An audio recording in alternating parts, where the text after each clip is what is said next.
Paul McCartney, welcome to 7:30. Thank you, Sarah. Very few artists keep filling stadiums over decades. What drives you to keep doing these big concerts?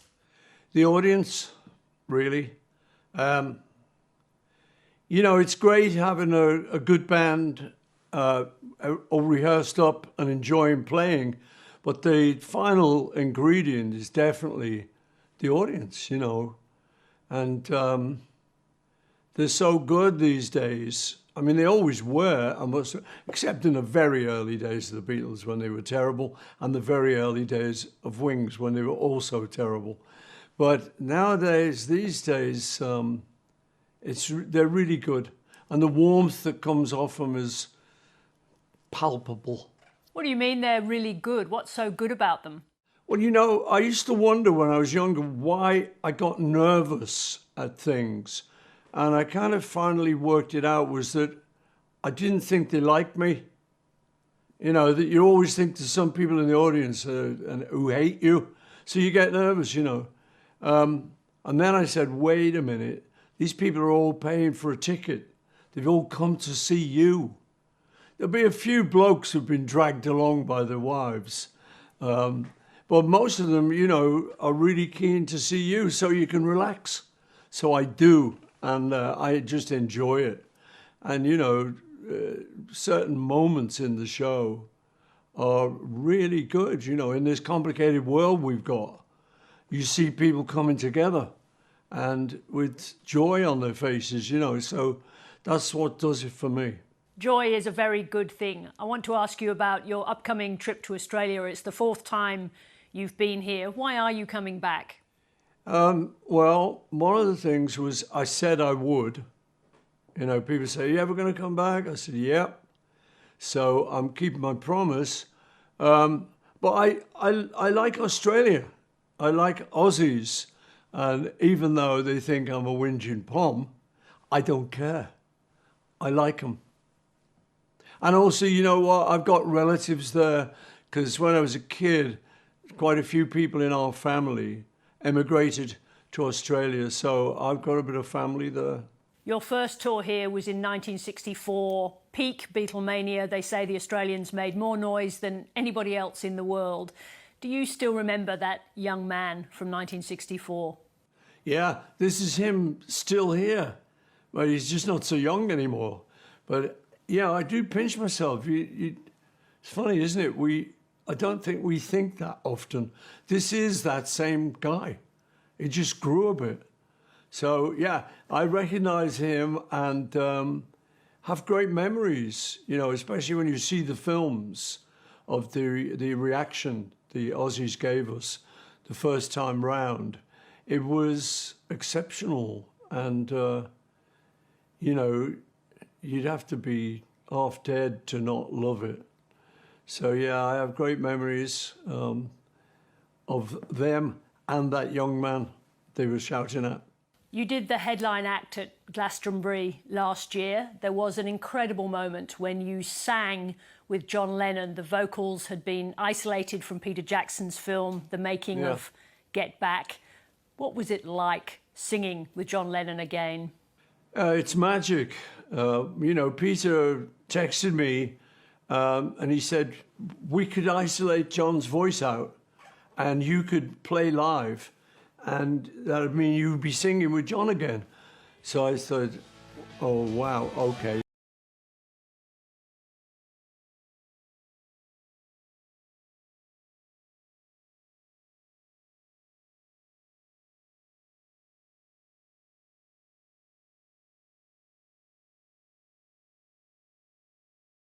It's very emotional. But it's a great moment for me, you know, obviously, because what happened with John. But, you know, it takes me back to the days when I was working with him. And the first bit where he comes on the screen, it's him singing his lines in the Beatles song, I Got a Feeling. But then a little later, I've got to join in with him and sing my lines. And that's really magic.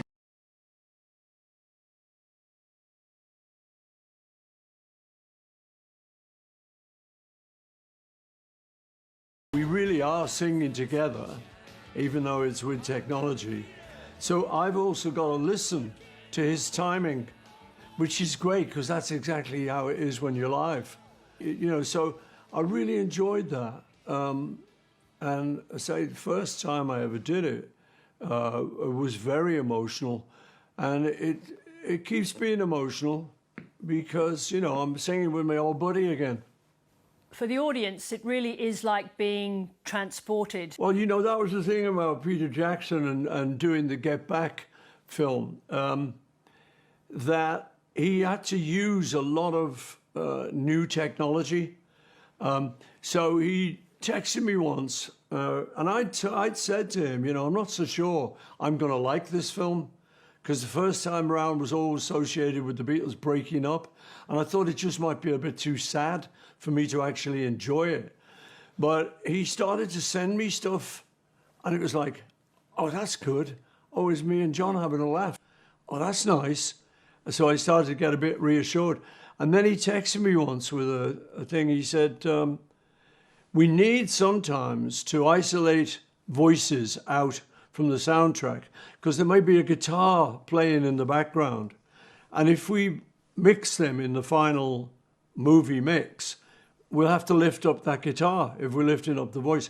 So they needed a way to get rid of the guitar. So they said to machine learning, modern technology, they said, this is the sound of a voice and this is the sound of a guitar. Get rid of the guitar. And they have the technology to do that. So he sent me that, and there was John's, it happened to be John's voice, crystal clear, and no guitar. And then similarly, just the guitar and no voice. So once he could do that, it gave him a lot of freedom. And I think it got his imagination going. Hence him ringing me up and saying, you know, we could do that. Do you want to try it?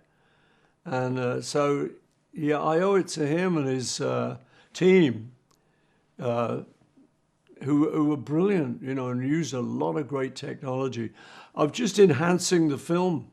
So it didn't look like a crinkly old horrible film with scratches.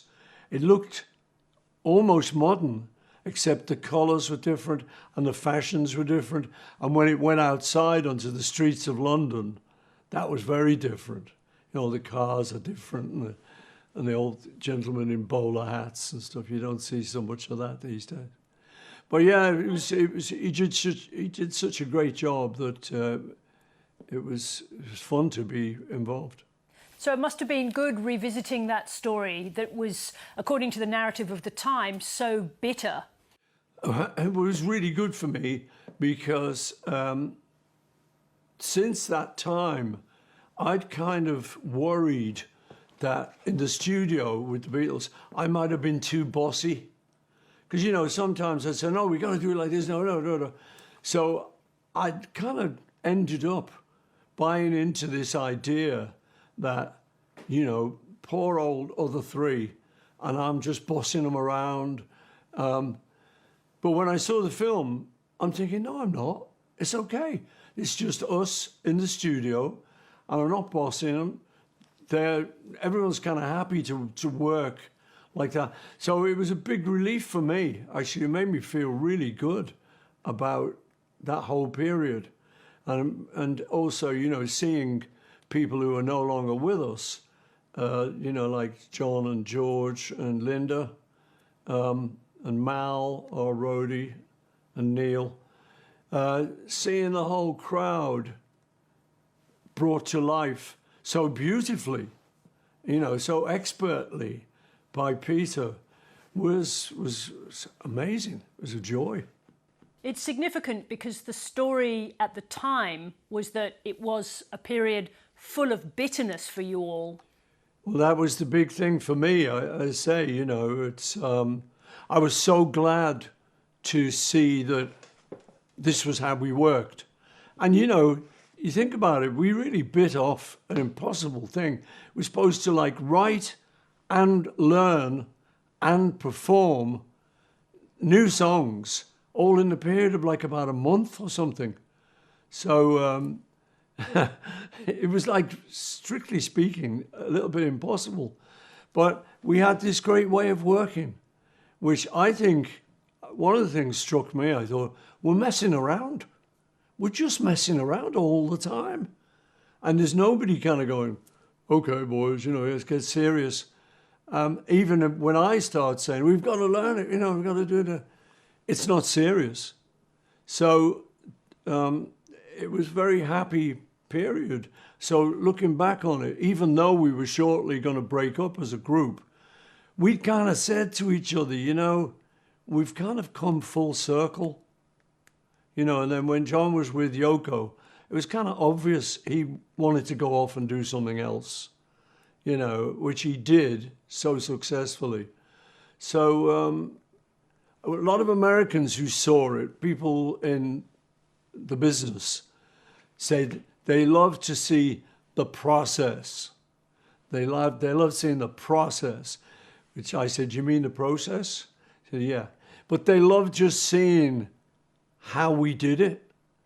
And I was kind of amazed, as I say, at how much we messed around. But I think it's a really good idea. I realize I do that a lot, and we do that a lot when we're making records right up to these days. Because if you can keep the atmosphere kind of loose and fun, then when it comes time to actually perform, as we did on the roof, we're still having a bit of a laugh. And you're not terrified to do this performance. You've kind of loosened it all up. You've done the songs, you've learned them, good enough anyway. And so you can perform them with fun in your heart. You're clearly having a lot of fun, but one of the great things for the audience is seeing those songs, seeing the creative process in real time. It made me wonder how much of your creative process is instinctive. Yeah, I think it's all down to instinct. That's sort of what it is, I talk to kids these days. I have some songwriting students up at my old school that me and George used to go to, and it's now a performing arts school. First thing I do when I go in the room, I'm one-on-one with one of the students.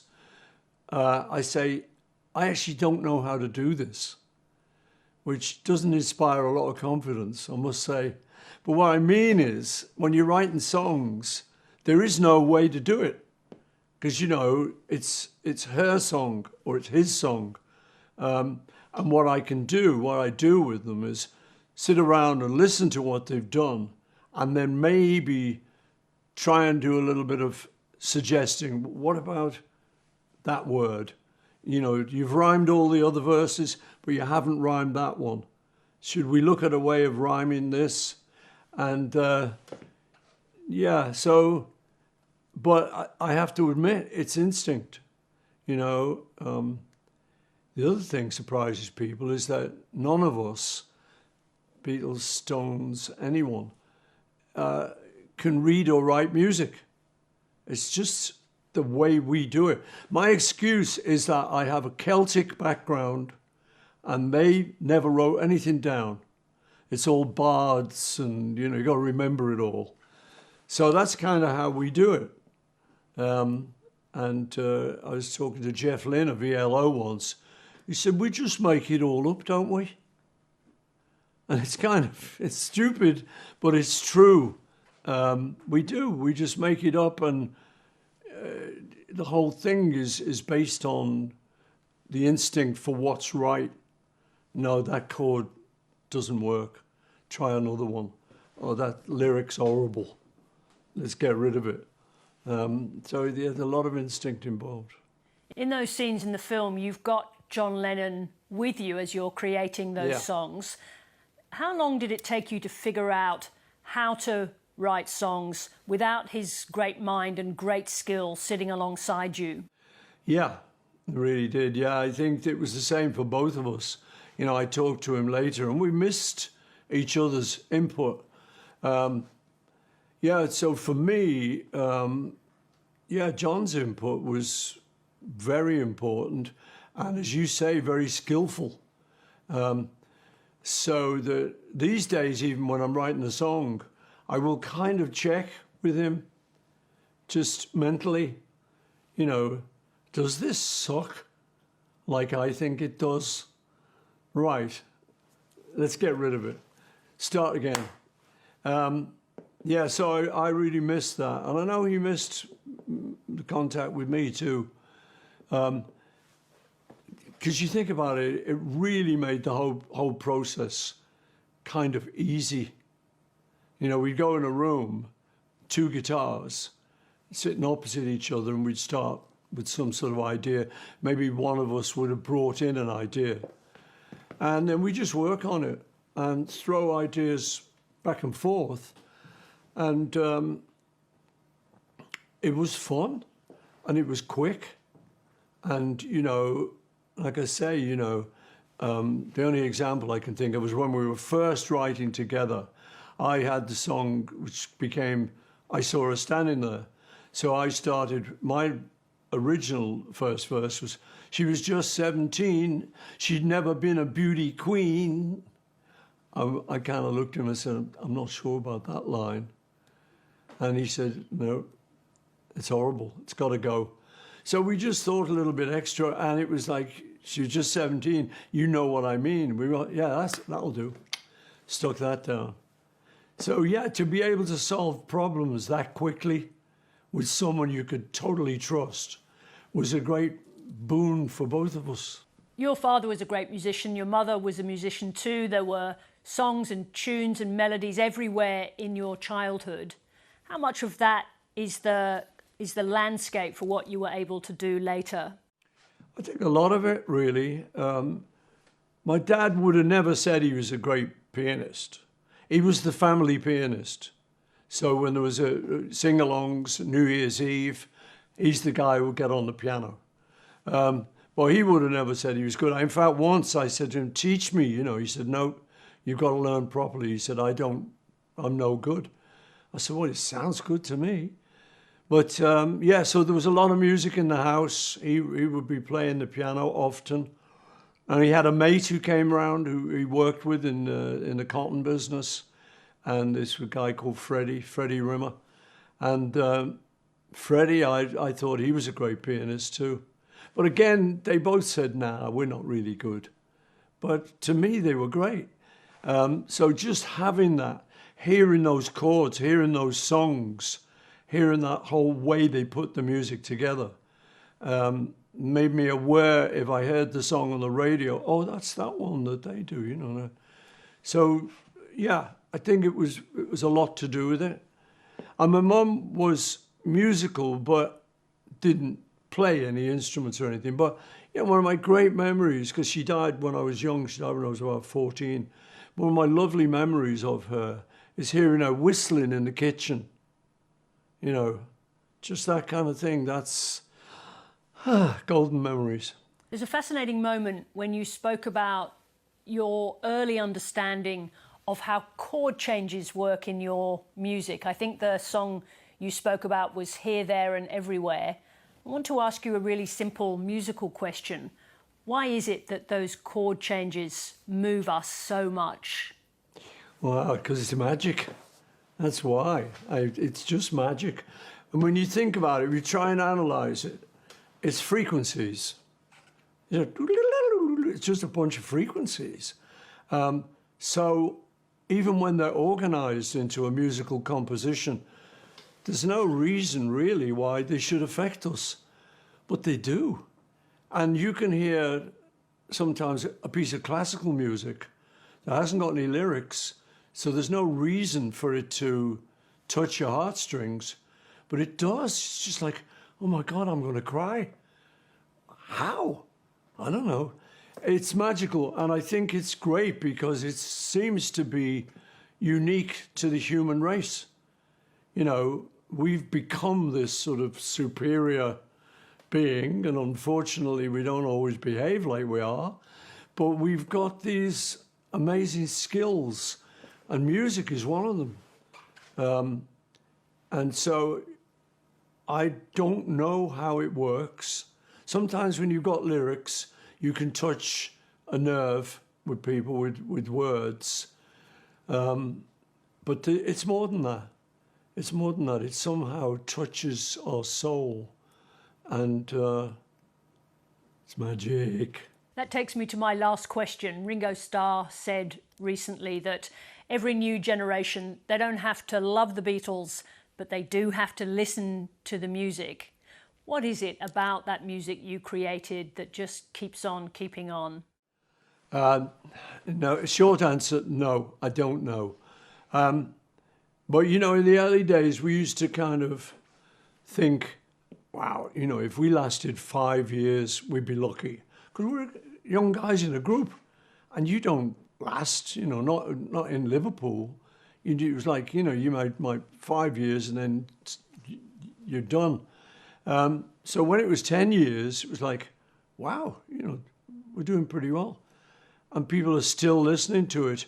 So now, fast forward through Wings and through my solo stuff, and people are still listening to it. And what amazes me is a lot of kids know it. You know, so I'll be at a concert and I'll be, you know, trying to remember the words. And there's kids, you know, like teenagers, maybe 10 years old or teenage or whatever, and they know every word.